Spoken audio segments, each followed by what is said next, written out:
Yes, abagalwa abalungi mbalamusizza. Assalamu alaikum warahmatullahi wabarakatuh. Ntumbudde nate yamanya makanga Jaffa abakatuuka programu yaffe teesa nange kugombolola yeriko yetumbudde ababadde mwesoose mbakulisaayo nnyo mwebale kwebeereramu. Eno enkola yaayo ebeera nti tubeera n'okwogera okusinga kubeera kuva gye muli mwe muteesa okuba n'osobola okuteesa oba okubaako ky'obuuza oba nekyowabula.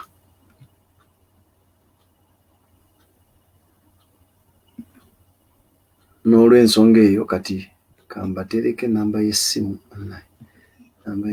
eno.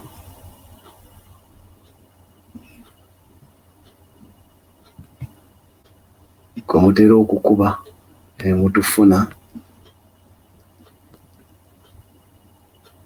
n'osobola okuteesa. Yakuteesezaako ku WhatsApp kwokka, oweereza message yo naye ogezaako okulaba nti oweereza message nga nfundafunda olw'obudde tubeera na butono, ate era n'okuwa omukisa abalala okuba nti bateesa.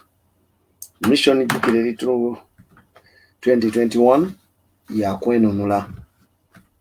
Revolution eno si ya muntu wabula yaffe ya bannayuganda, ekwatako butereevu era buvunaanyizibwa bwo okulaba nti okola kyonna ekisoboka okugiteeka mu nkola.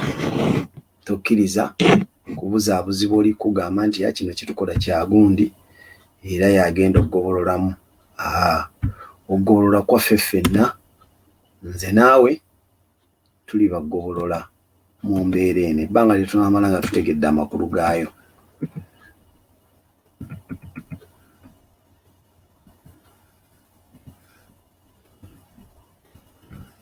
Bulijjo mbagamba bannange nti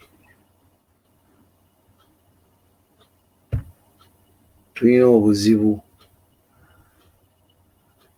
ng'eggwanga.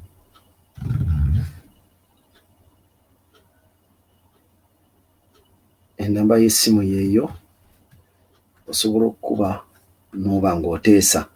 Tulina obuzibu ng'eggwanga obw'okumanya n'okwawula ebizibu byaffe ng'abantu n'ebizibu by'eggwanga okutwaliza awamu.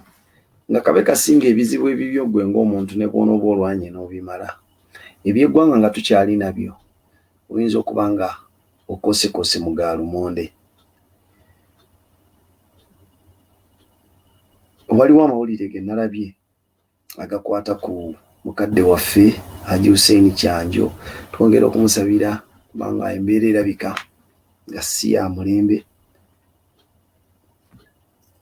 Amawulire agatali malungi galaga nti yatwaliddwa akuumirwa mu bimu ku bifo ba grade B, naye nga kirabika bandiba ne katemba w'okwagala okumusibako endwadde ya COVID. Tusaba Mukama Katonda amubeerere engabo n'akagabo, amuvvuunule enkwe z'ababi. Naye nga kiki kye tuyiga ku Haji Hussein Kyanjo? Nti at least Haji Hussein Kyanjo adisplaying era agwa mu kategori y'abantu bano bye twayogerako luli nga twogera ku mukyalo ono Mulongo Babirye eyafa esabbiiti ewedde. Haji Hussein Kyanjo ono agwa mu kategori y'abantu abo nti bukyanga atandika kwogera titumulabangako ng'alidde ebigambo bye. Omuntu talina wayinza kukugamba nti weekiri ono record ng'alidde mu nsi olukwe. Era ndowooza ensonga lwaki ebbanga lye erisinga obunene aliwa ng'alidde mu bulumi obwemulaba alimu abasobola okumugoberera. Tusaba Allah amuwe embeera ejjudde olw'okusigala ku mazima era n'agabeerako ebbanga lyonna. Mu katemba y'omu waliwo bannyinaffe abaavudde mu mawanga g'Abawarabu nga balina ensonga yaabwe, baavaayo ne babatwala ne babateeka mu karantiini. Awo karantiini center gye babateekamu eri Makerere. Naye emivuyo egiri mu bintu biri weewuunya. Njagala tubawulire, mulire ku ddoboozi lyabwe nga beekubira omulanga ku mbeera gye balimu mu center gye babateekamu eyo.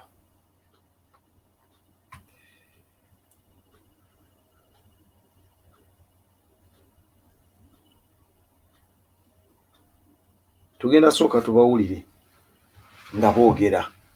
Mu budde bunaaba tubufunye tujja kwongerako ne gundi endala. Bareko tubadde tusabako ennamba ya Ssekirinnya oba okiina ogituweeko kakati ffe twava Oman baatuleeta mu Uganda kati ne batuteekako mu SPLM bagiyita ddagala sivira. Kati leero batukebedde COVID-19 zibadde sanga mmeka nga 12. Kati batukebedde saa 12 baatugamba tasiti za COVID zimala ennaku 3. Kati bagenda bajjamu abaana bagamba nti abaana baki balwadde ba COVID. Abaana basula babiri mu kisenge batwalamu omwana omu nti ye mulwadde ebisenge ebimu nga tebabadde results bazitutte. Oba okitegeera twajja wano eno eri kuva eri bapozi baffe basasula $80,000. Emmere tugirya saa 11, caayi tumunywa saa 6, lanchi tugirya kati twakava kulya kyaggulo saa zino zigenda wera 6 ogw'ekiro. Kati abaana bali wano twekalakaasa, abalala balimu batwala kiro saawa zino. Oba okitegeera kati abaana babadde bali kwekalakaasa, abalala basigaddewo. Afande bano basikaali abali wano bazze nga batukuba bukubi miggo, batukuba bukubi batuuni. Kati bakubye abaana bali wano eno. Okitegeera tubadde tusabako ennamba ya Ssekirinnya oba ogiina ogituweeko. Omusirikale yakubye abaana babadde beekalakaasa kubanga batutta abaana abamu batwalako omwamu nti balwadde naye batwala tebalina wadde masiki, bali olwedde squeeze obwedda tubalimu ffenna tutudde wano tulimu ffenna n'abatusavinga tebambala wadde masiki bafuluma wabweru ne bagenda waneno waliwo kageeti nti no batukuumirawo.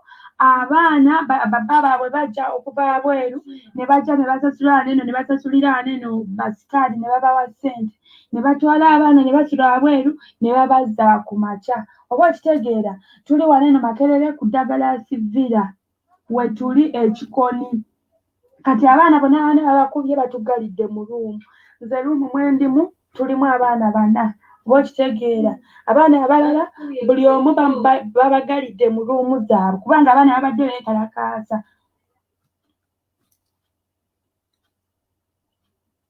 Akapalaga keeko ke twakutteko. Oba olinako ennamba yawo omusajja Kaziwe Bashir fe ogitusindikireko oba Kasesa kubanga kati tetukutte vidiyo.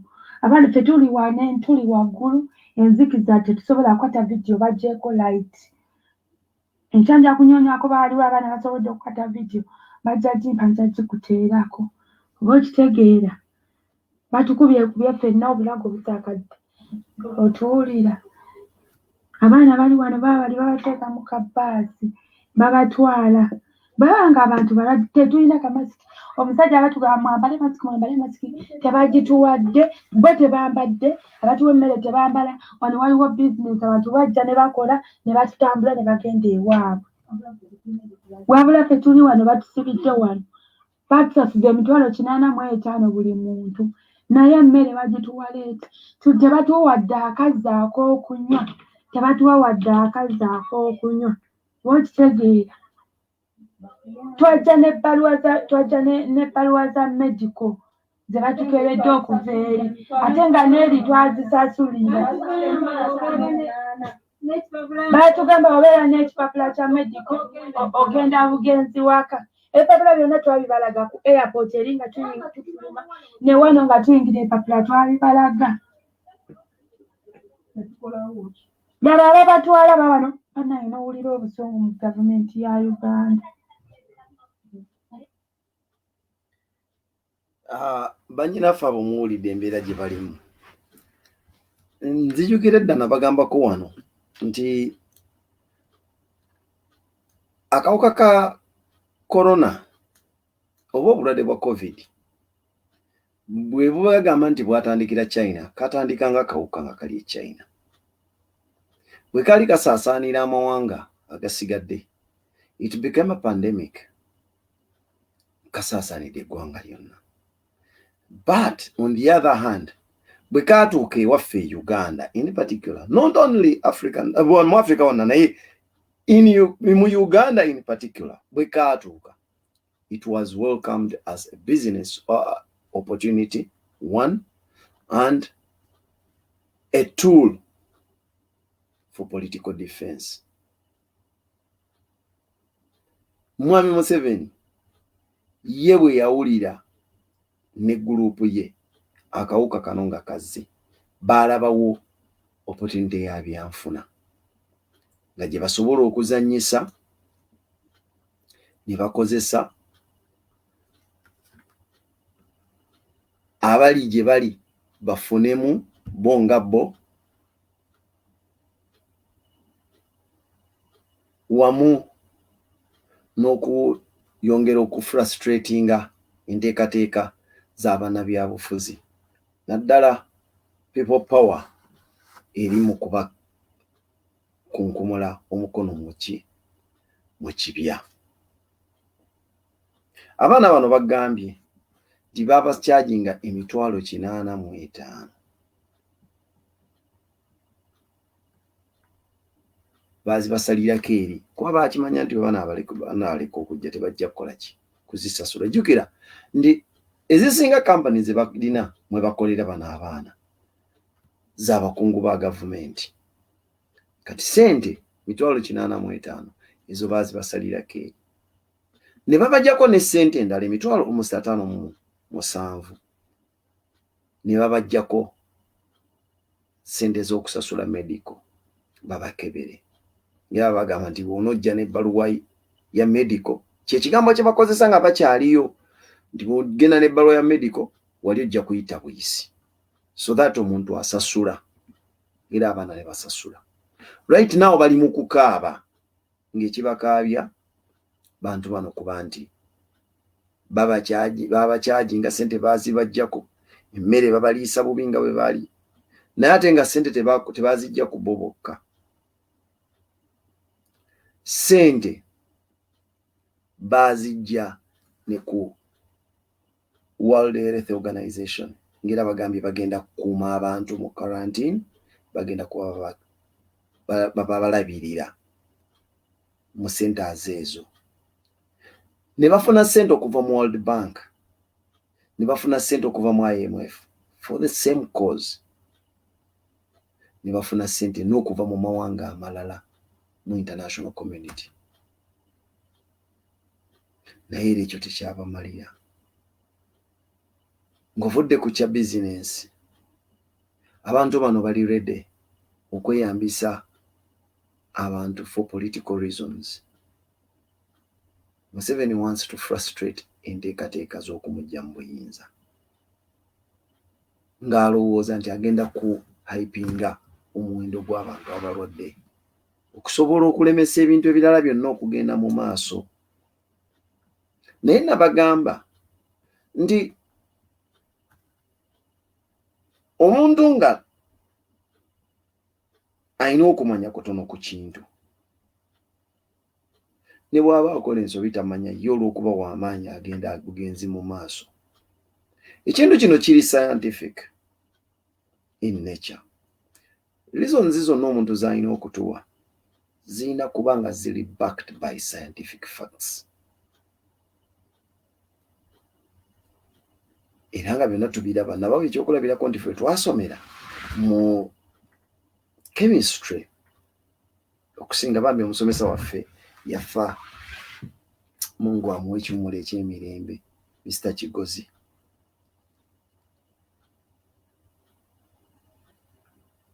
Mr. Kigozi oyo bw'wabanga okuba any apparatus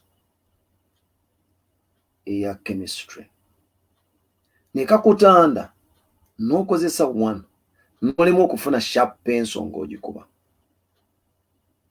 wabeera ng'ogigudde. Ne yabawa n'okuba n'ebaako line weetagatta oba ogudde. Kugamba you had to be neat in science, kyekintu kye yasinganga okuturecommendinga. Mu bintu byonna byewakubanga era ng'akugamba wano tebakuba pictures, tetwakubanga bifaananyi. Kati mu mbeera eriwo Mwami Museveni akola ebintu, ogambye nti abantu bano obatadde mu quarantine center. If you're quarantining it, then you must observe the conditions of a quarantine center. Nomanya nti yes, you're facilitating them. N'akantu akasembayo obutono mask ng'olina ne zino ze wagaba eza Vitafoam. You can't provide such things. Then obawadde allowance emingolinga n'abantu abalala abatali mu quarantine. Bw'obanga ddala oli serious ng'olowooza nti waliwo obulwadde mu ggwanga, wokola kino tulabanga ate alina ekigendererwa ky'okwagala okuspreadinga obulwadde instead. Ng'olimba bulimbi bantu nti ofaayo, naye ng'ate ekigendererwa kyo kyakwagala kusaasaanya ndwadde.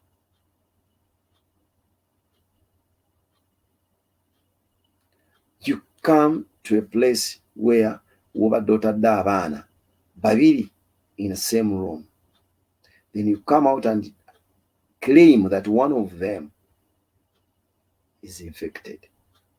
You take away that one and leave the other. Kiki ky'oyinza okugamba w'ozuulidde nti omu mulwadde ekiyinza okuba nga kye kikugidde ono obutasiiga gw'abadde naye? I told you, at your age, President Museveni and your cabinet, we mwegenda ne mu adopting ekintu ky'okukozesa science mu kulimba kwammwe, believe me or not, mwekowoolera endwadde eyinza okuclaiminga obwongo bwammwe mu kabanga akatono. Lwaki? Bino ebintu bigenda overwhelming nga temulina musobola bikola. Kuba temugenda kusobola kumatiza abantu ba reasoninga nga bwe tureasoninga. Kijja kubabeerera kizibu. You cook up a lie n'olowooza nti egenda kukola. But once you drop it out, weekanga ogisudde ku bantu abagenda okulowooza. Bakubuuza ebibuuzo nga tolina answer zaabyo.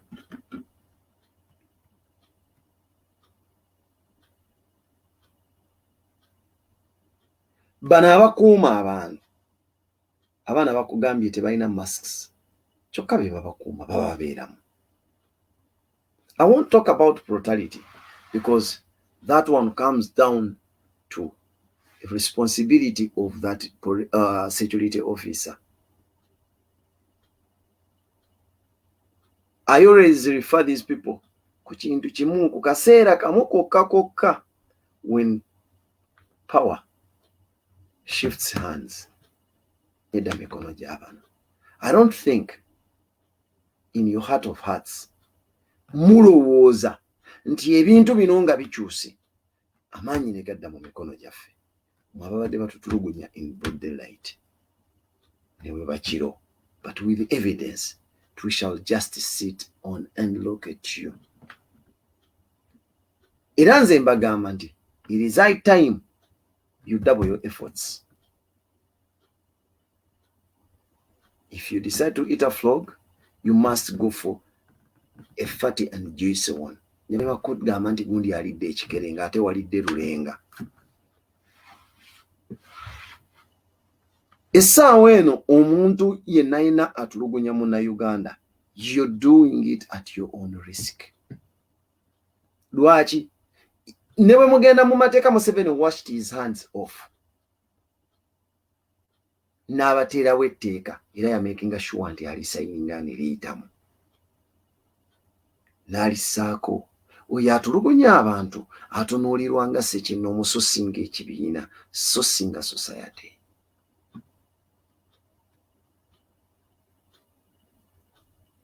N'olwekyo do it at your own risk, and if you're to do it, please make sure nti okikola to the satisfaction of your heart. Kyosiga kyokungula amakungula gaakyo tewejjusizanga mugo.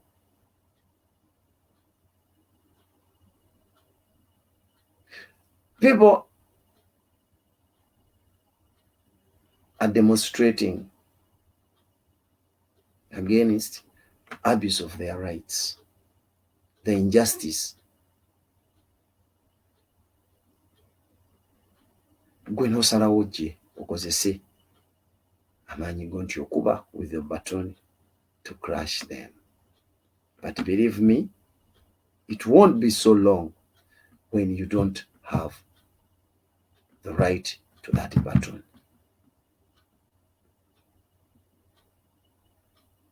Ekyo mwe kyetuyinza okubagamba kyokka. Someone commented nti IMF should intervene, or the World Bank and everything. I don't know how many times I have to say this so that it sticks in your heads. Comrades, these so foreign bodies you think you believe in, the ones that you trust so much, believe me, they are the architects of these injustices, and they very well know whatever is going on.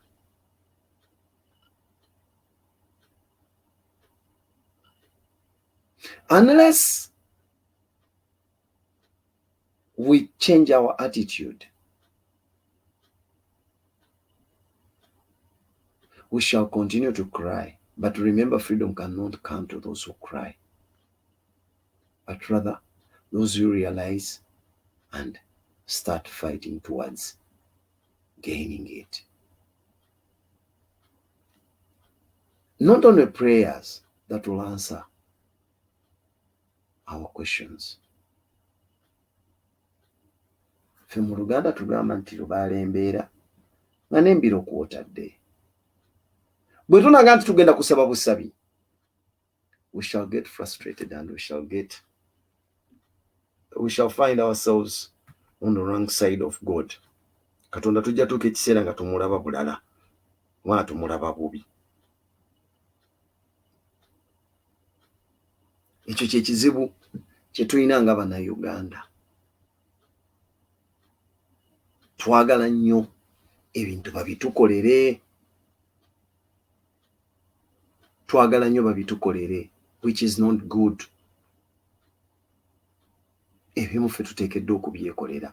Nabagamba bwe tuba twagala okuba nti bwe twenunula bannakigwanyizi bano bwe bajja gye tuli tebaba na maanyi mangi kutusazisaawo mu bukyamu, kubanga nabana abakulembeze abalala olumu at a certain point they possessed similar values we have right now. But because they put so much trust into those foreign bodies to assist them, they were forced to go into deals that ended up exploiting us. Ebimu mubalabanga ababikola nga si bye babigenderera. Bano mwe be mwesiga be mugamba nti bagenda okubayamba. Exactly be bamutuma nti kola ekyo bw'oba oyagala ffe tukuyiseewo ku kino. Ekyo bwe kinaateera mu mitwe gyaffe tugenda kukimanya nti obuvunaanyizibwa bw'okwenunula buli mu ffe Bannayuganda. Buli mu ffe Bannayuganda. And if we want to be successful, we need to trust ourselves on this.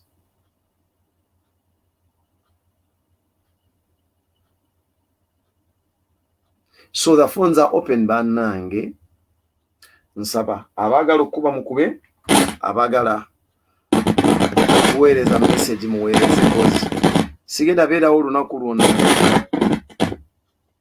sigenda kubeerawo olunaku lwonna ngenda kubanga nvaawo nina okugenda okukola in a few minutes from now ndowooza ninawo eddakiika nga 3 ge gammwe muweereze message zammwe mukube.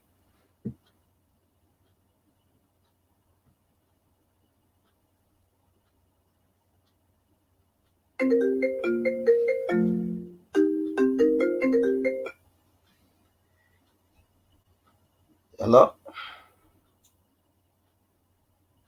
Hello? Yes, Sebo. Hello? Sebo nkuwulira. Nkulu Tony. Hello? Tony.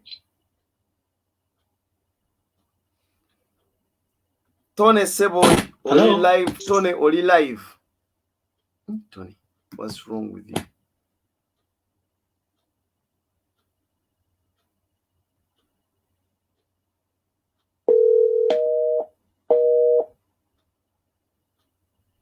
Mukulu Tony Lukongwa esimu ebadde ewulikika bulungi nnyo naye simanyi lwaki.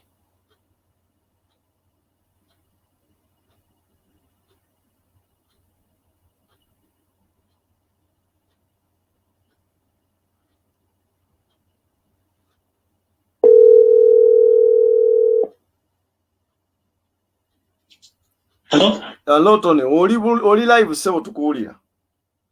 Hello? Something is wrong Tony, but you're live. Eddoboozi ddungi liyitamu bulungi wano. Hello? Hello? Tony nze nga nkuwulira. Hello?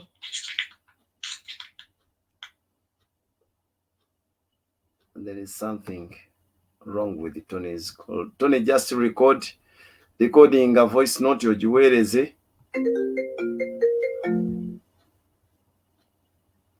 Yes, Sebo. Hello? Yes, Sebo. Hello? Hello, Tony, oli live tukuwulira. Hello? Please, Tony, just speak.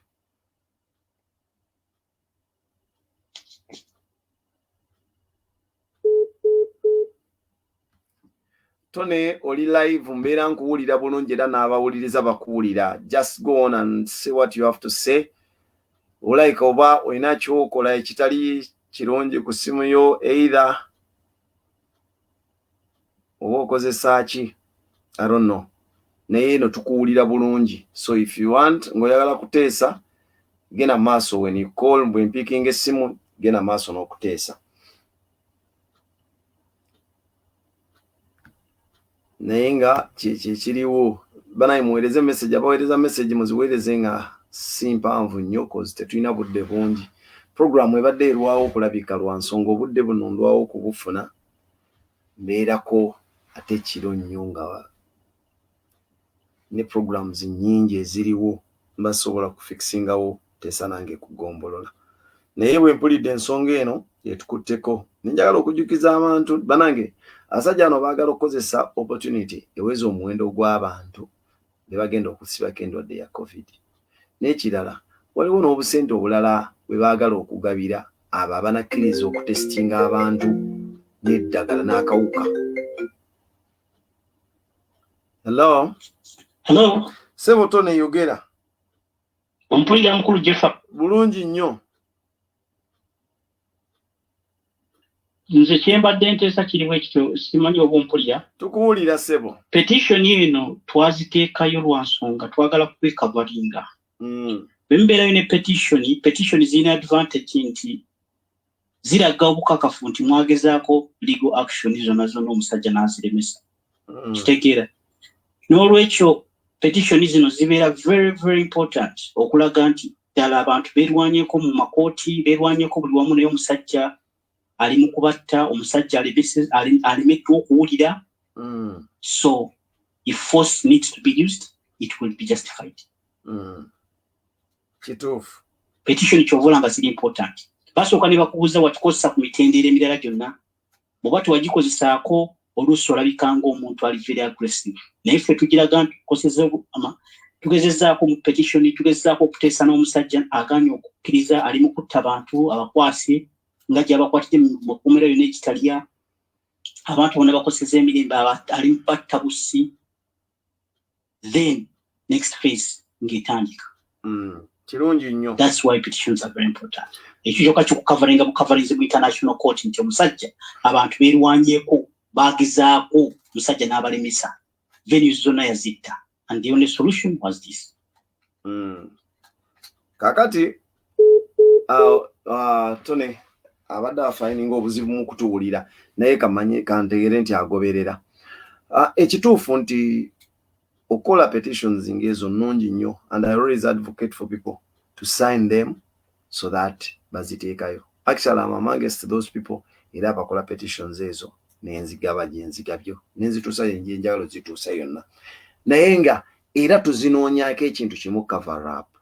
Problem gye tuyina gyensisinkana n'abantu baffe nti Bannayuganda baagala nnyo okubakolera ekintu. W'omulaga nti kati tukola kino tugenda mwalopa mu ICC tugenda bakola kiki nga yalira kisinga agamba kasita mu mutadde mu ICC kati kansirike bisigadde bajja bitukolera. Ekitali kirungi eri struggle ya revolution. Mu struggle ya revolution obuvunaanyizibwa bw'okuggusa ensonga bulina kubeera nga buli mu bifuba byammwe mmwe bana struggle mu abanyigirizibwa. Yensonga lwaki bulijjo mbagamba nti one fe bwe tusoma mu ddiini y'Ekisiraamu batugamba buli lw'obeera oyagala okusabiddwa Katonda ojjiwuliro giwerekezaako saddaaka.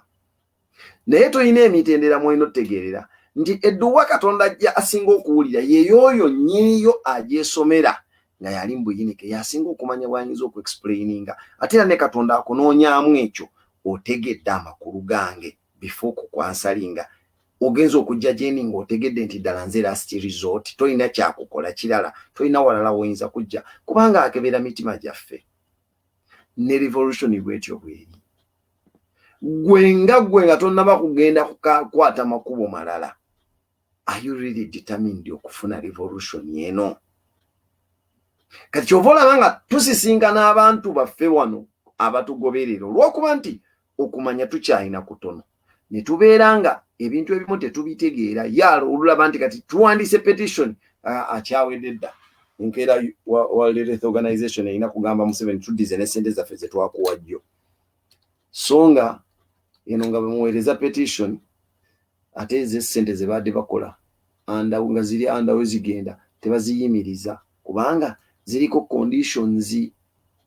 Ate ekyo kiyamba nnyo kati nga nakyemalira okulemerawo buli lwalaba nga abantu bammwe babadde batadde essuubi eri mu bibiina bye mutaddemu essuubi ate nga yeno bwafulumya amawulire ekyobola ne ssente zatandyagadde kwogera nti bazimuwadde bafuula amawulire agaliikinze nti IMF muwadde ate ssente bwe ziti nga eggolo kye mujje mugambe nti twa petitions. Ekyo kibaleetera okubeera frustrated nga mu abalwanyi. Kyova olaba mu kulwana olutalo lwonna oteekeddwa okubanga olina control ku ebyo abalwanyi byo bye bawulira ebibatuukako. You have to control that by all means. Oyagala toyagala, if you want to be successful you need to control ebiyingira mu matu g'abantu bo. Olwaleero y'ensonga lwaki mulaba nti nammwe mennyini essaawa y'akaakati nga bwe tuli wano tulyaganaga tonnategeera kiki kyagoberera tonnategeera kiki ky'oyetaaga kuba nakyo. Waliwo by'oyagala okuwulira ebikusanyusa amatu g'okuwuliriza naye waliwo ne byeweetaaga kubanga ebyo bye bigenda okuyambako okufuna kyewoyagala. Kati va mu by'onyumirwa otandika okuwuliriza bye weetaaga okuwuliriza. Yes, tukole petitions zino zibeereyo naye temusanya ate birowoozo kwabo kubanga tebagenda kureactinga mpaka nga bamaze kukizuula ti omusajja mugenze mu mulinnya ku nfeete olwo bagenda kubuukira nnyo era bajja kukola bingi kuba baagala okuwininga emitima gyammwe nammwe mugende mutandika okukolagana nabo. Bo bali awo nga baswame baliwo kuba bamanipulator ajja gwe bagamba nti awamaani ajja gwe bayita awamaani. Ekyo kye muba mulina okumanya era bajja kubamenya nnyo emitima bwe munaabateekako ebirowoozo nga tuli mu zino stages ez'okulwana okwenunula.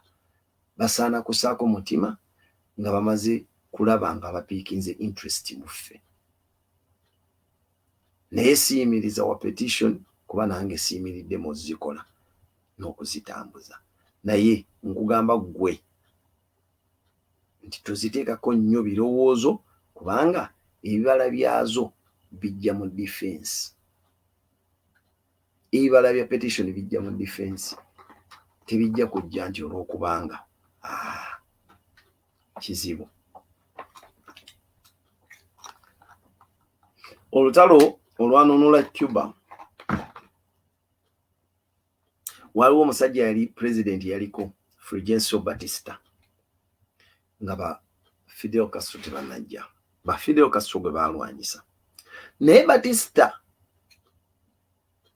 yali akolagana bulungi nnyo n'Abamerika ng'era be bamusapootinga mu buli kintu. Bano ba Castro kwe kugenda batandika okuyeekera. Naye abantu baalaajana nga Batista abayisa bubi. Yali tannaba kutandika kutta bantu. Kigenze wala. Naye bw'amala okulaba nga abantu bano ba Castro bagenze balina basimba amakanda mu byalo, yatandika okutta abantu ekyeyonoonero. N'asitulanga ennyonyi ne zigenda ne zookya amaka g'abantu ne zitta abantu aba bulijjo ng'abayeekera tabakwasiza wabula nga avunaana abantu bano okuyamba abayeekera. Ensi zonna bwe zaakivumirira kubanga olwo bano baakiraga ne batandika okukibroadcasting nga baali bafunye control ku radio nga bakoze radio yaabwe Rebel Radio. Ne ba broadcasting ensi yonna. Amerika kyagiteeka mu katu netandika okuswala. N'ekiraba nti abantu bano batandise okuba n'amaanyi abayeekera. Ate ono atandise okutta abantu ba bulijjo. Amerika kye yakola ku ssaawa esembayo ebadde mu supportinga nga yemuwa n'ebyokulwanyisa n'emuwa ne intelligence na buli kintu. Yasalako obusazi buyambi neega nti mutaddeko sanctions. Naye nga wali wonna azze akola ebikolobero nga be bamuwagira. Kati naffe tulina okumanya ekintu ekyo nti naffe kijja tutuukako. Museveni essaawa zino bamuwagira naye bajja kukoma okumuwagira nga balaba nti ffe tuli determined twagala okukola ki? Twagala okwenunula. N'olwekyo baganda bange nsaba tubeere nga tujjukira nti twagala okulwana okuloopa Museveni twagala batuwa obuyambi naye obuyambi bajja tuwa nga ffe ffennyini twebeereddemu.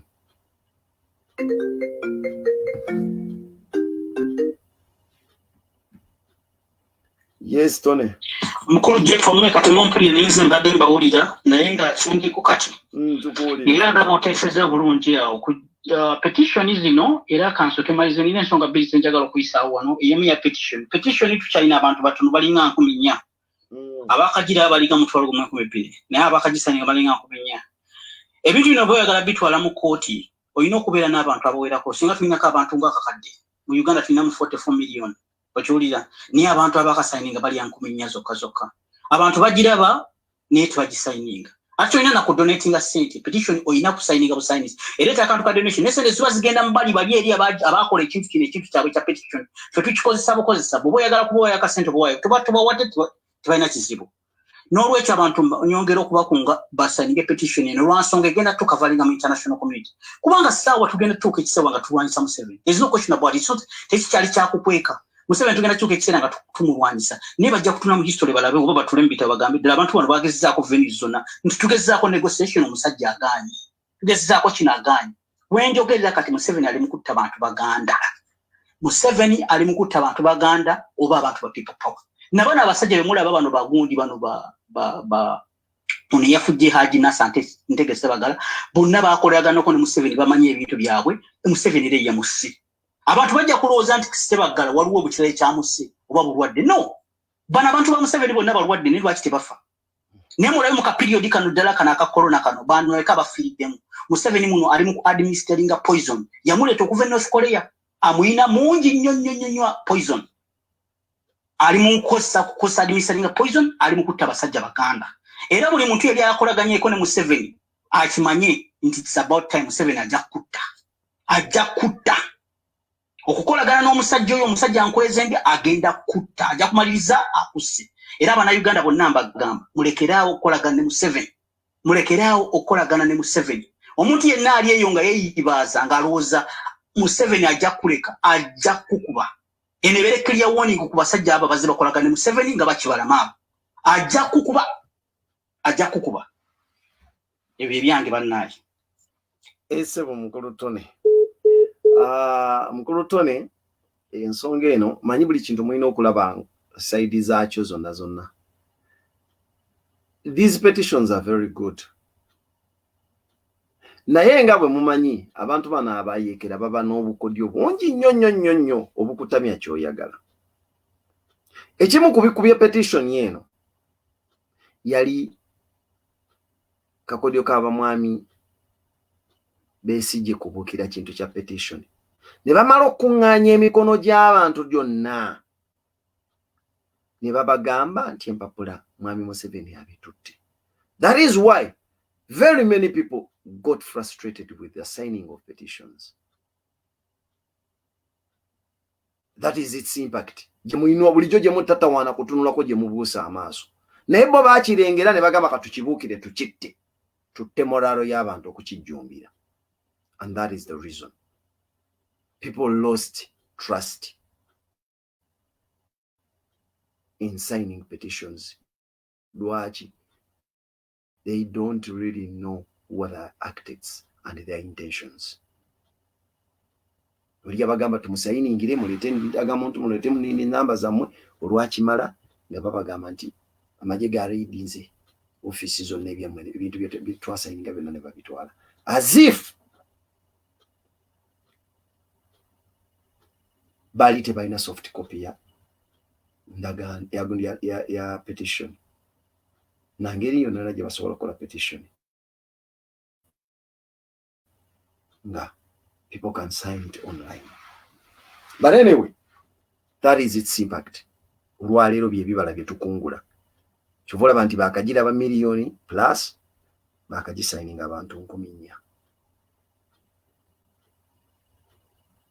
But anyway, slowly but sure tujja kutuukayo.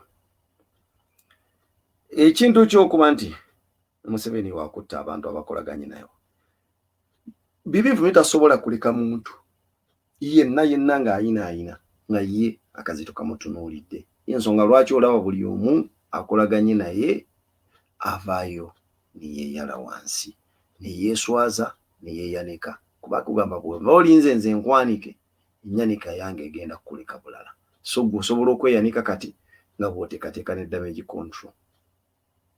Ako ke kawulyo ka mwami Museveni era we tusaasirira abakolagana naye. Ku nsonga y'omukulu Kibalama njagala bagamba ekintu kino ti mwami Museveni kino akiwangudde atya sindi agenda kuzza emabega enteekateeka za Nuupu no sindi agenda kuzza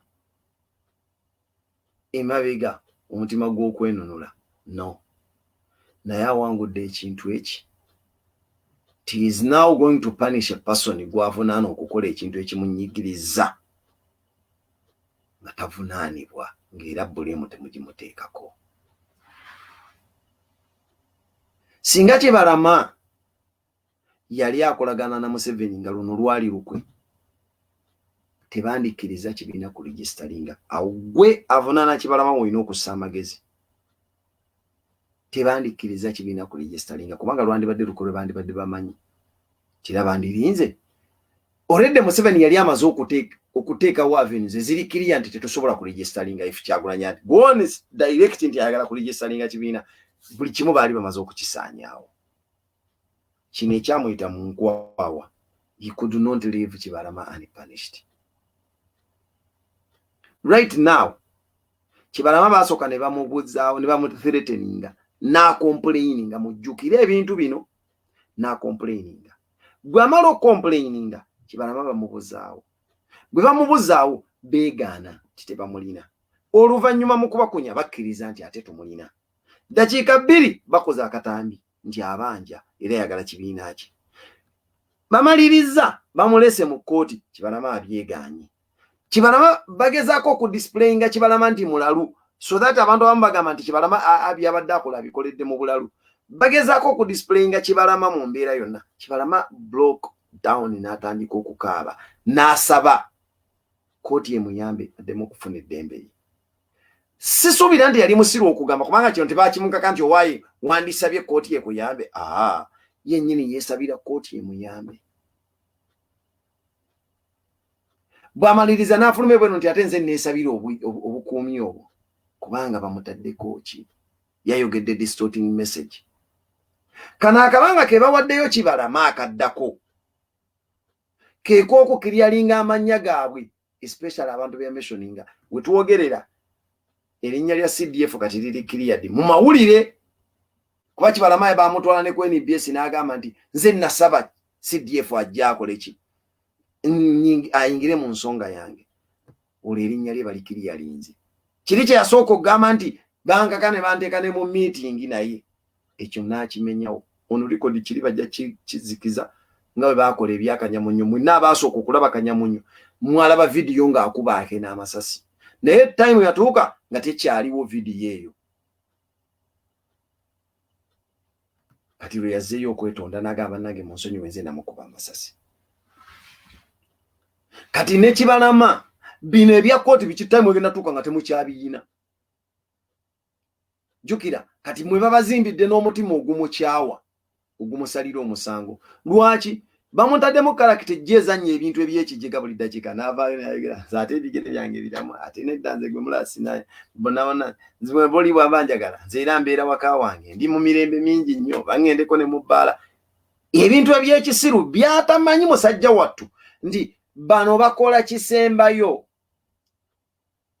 obutafanga abavunaana nga n'ensi ebavunaana bamukozesa statements ezibe exonerating but ye ndi Kibalama bagenda kumutta era bamulabako namwe mumulabeko akasembayo in the end bagenda mutta bwabanga orede bamukuba bulwadde bugenda kumutta luvannyuma kuba bagenda mutta bamuweemu ebbanga nga lya mwezi nga ali free. Abasajja nga bagondi bwe bati bwe baafa Muwanga Paulo bamala kumutta ne bamuzza ebweru. Abasajja nga Bakiggundu Sulaiman bamala kumutta ne bamuzza wabweru. We bali Badiru Kiyingi bamala kubatta ne badda ebweru. Then odropinga weka obulamu bugenda bukakana mpola mpola okakana ng'ofudde.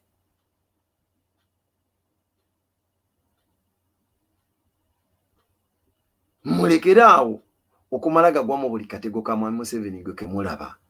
Mwe ebintu ebyaliwo ebituufu byonna mubyerabidde. Kati essaawa zino mugendera ku bye mulaba. Bino ate ekisinga okunnuma kiri kimu. Ndi ababizannya basajja bajjega oba bakyala bajjega mu ndowooza yamu n'engeri gye beeteekateekamu. Gw'ovanga ku muntu eyasoma oli n'akukozesa message n'ovaayo gwe mwogezi w'amagye kuranga gy'olina simanya second highest ranking office female officer mu ggwanga n'okusoma credentials ze balaga ze wasoma mu secular education oli n'akwogeza statement etalagaamu na kasayini ka intelligence n'akamu naye n'ogiremerako. These are the people we are dealing with. Kati bwe basetinga drama nawe nojja n'omalaga mugwamu ennaku wenkwatira ne ngamba bannange Uganda and ekizibu kya struggle kye tulina ekisinga okuba kati ekyamaanyi kiri mu ffe entegeera yaffe ky'ekizibu kya struggle eky'amaanyi. Temumanyi kiki kyakupromotinga na kiki kyakwiginowalinga mu kitte.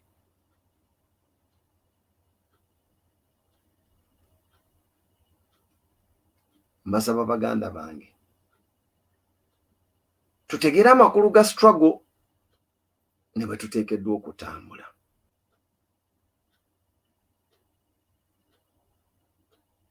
Oyo omusajja bagenda kumutta si lwakuba nti yakolaganye nabo, naye okukolagana nabo kwonna yakudisplayinga mu kooti lwe yabagamba lwe yabalaga nti whatever they are forcing him to do is doing it under duress. Yegaana video gye yakola ng'asaba $5,000,000 ekitegeeza tiyali forced. Waliwo ne clip ng'omusajja ambuza nagana naye gwe bw'obeera gwe nga gw'oli mu bigere byange wandikoze eki?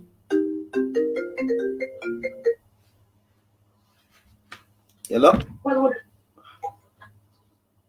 Onkulu Jefa. Yesebo. Ekirala kye twerabiddeawo kye kyagundi Mr. Chanjo. Mr. Chanjo kati bamukutte. Mr. Chanjo bamukutte, abantu bamuyambye batya? Badoyagala bamuyambe batya. Mr. Chanjo ayambibwa atya? Kubanga kati akwatiddwa bagamba nti alina COVID ate nga tumanyi talina COVID. Kati ali awo. Ekirala kyendabye ekiri e Uganda ekigenda okuteeka abantu baffe ku buzibu kati. Abantu bonna aba people power. Museveni agenda alondamu akwata nga bw'ayagala. Nga bonna ddaawo mu kiraalo kyo n'okwata eno nti ewedde eno eyidde eno yakwata akasiri eggwanga yali muntu we okay naye n'amutta.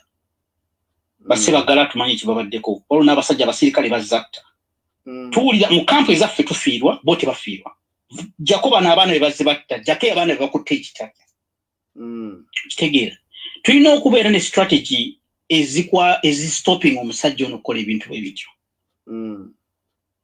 Buli muntu nze mukunjira kati gyali yenna mugamba gyali yenna tandika okulowooza omusajja ng'ono abantu ddala bano abantu abali ebweru tujje tu brainstorming coming up ne solutions. Kyovola banze nali nsazeewo okukola petition zino kubanga petition zino zikozinga awareness mu makyaki ge tugendamu katifu wano mu America ne kyakingi yaffe yatukiisa okuleeta atiko tugiteeke mu mawulire abantu basome kubamanye ekiri Uganda bwe banatukwatirako ne bagamba omusajja ono nkwezenge tumusindike tubayambeko oba akubibwe kituufu kitegeera n'olwekyo abantu babeere proactive balekerawo okubeera balinga abaatuuka bali eno mu nsi bakola mirimu gyabwe egiri data egisemba naye balinga abaatuuka. That's the biggest problem we have right now. Abantu abaffe betwesiga balinga abaatuuka bali mu nsi zino balinga abaatuuka naye nga bagenda muzika Uganda ettaka bajje bali musendeko n'omulambo bagusende bagusuule gye bagusuule eyo. And that's the end of you. So that's the biggest problem we have. The biggest problem is our own selves. Omusajja Museveni ono bwetuba obwongo tulina abantu bangi bwe tumuteekako obwongo abantu bangi tujja mukuba. Either way we shall defeat this man. Gaddafi bamukuba, Bashiru babakuba, Mugabe yavaako. It's never ending. Mobutu bamukuba. Okitegeera. So we are on the process, we're on the right channel. Never to be more proactive. Nimo bera oli mu church ngoli mu church za mwana balokole oba bakatoliki fenga bakati oba oli musiramu. Tambuze ekigambe mu muzikiti gy'olyo obagambe tulina odictator bannayi ojja katutu wali ogambe oyimire mu church wano oba mu muzikiti mu America obagambe bana tulina dictator akulemesezza.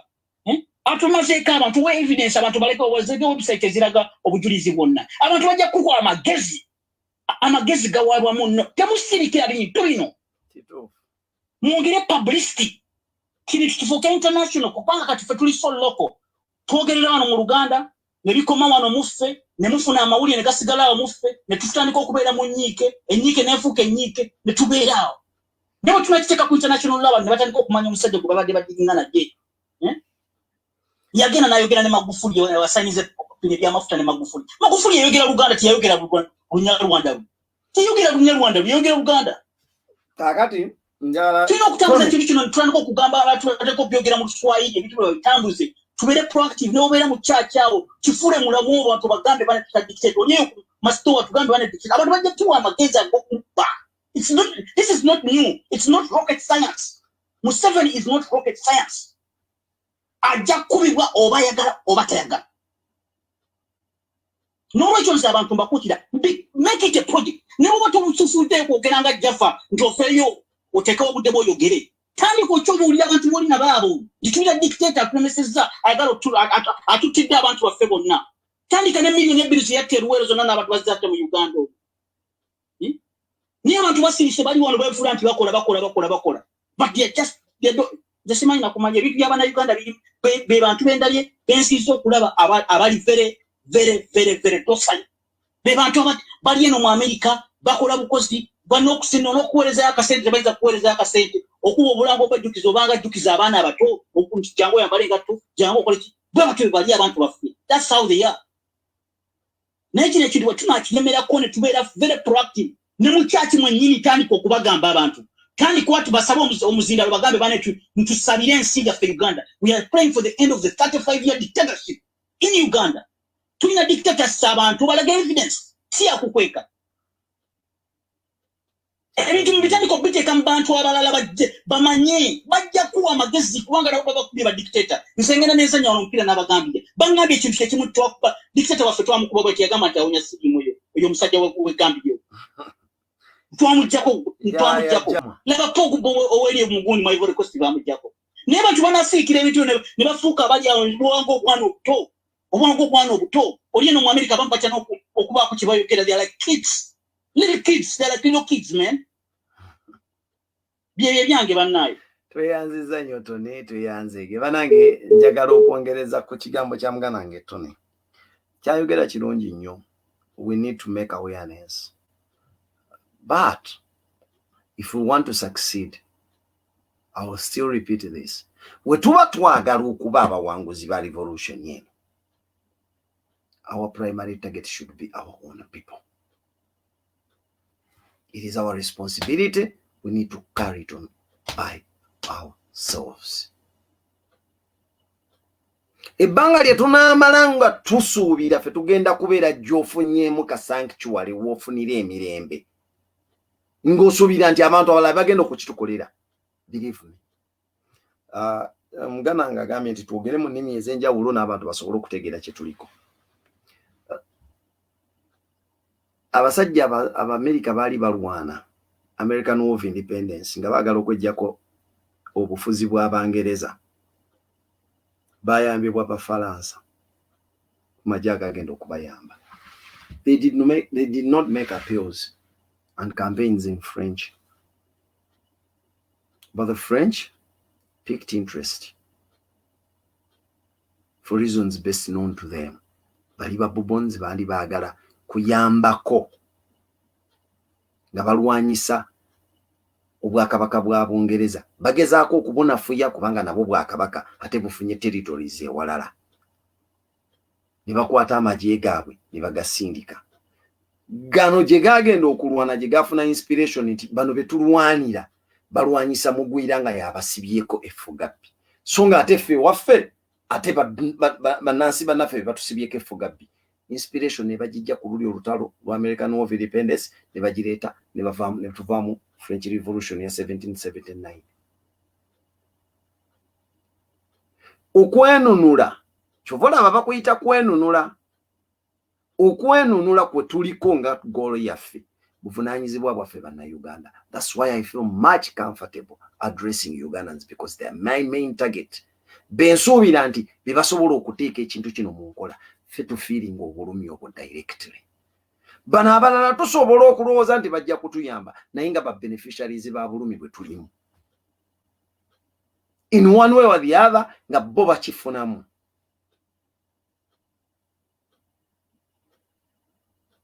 Yensonga lwaki bakiriko bwe batyo. Mbakakasa baganda bange obuvunaanyizibwa bw'okwenunula tusooke tubweteekemu nga ffe. Ekyo bwe kinaatubeeramu we shall succeed. Bwe tunaaba nga tukyali mu kukaabira bantu balala kutuyamba nga bwe tulowooza bwe tunaabeera n'amakulu, it won't take us anywhere. Though n'okwapiiringa okutegeeza ku balala nakyo kirungi basobola okujja ne bakuyamba. But I told you nti bano bemuteekamu essuubi bo bayamba babuukira etokota balandiza babayita batula balandiza kimeze.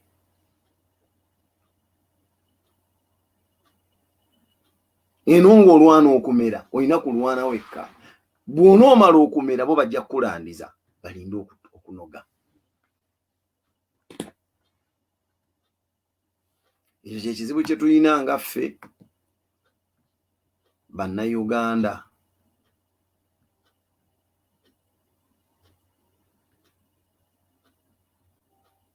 Banange mubadde nga muweereza messages nnyingi nnyo nga siri ku mpewo naye kati ate nziraba naye sisobola ziplayinga mu eno video ya lwaleero. Abatasobodde kuteesa I think tujja kuteesa enkya oba leero akawungeezi tujja kukomawo ne program y'emu. Mission is 2021. It's a mission of liberty. Tuli mu kaweefube wa kwenunula tufeeyo nnyo okulaba nti twenyigira mu kintu kino ffe nnyini nga bannannyini lutabaalo.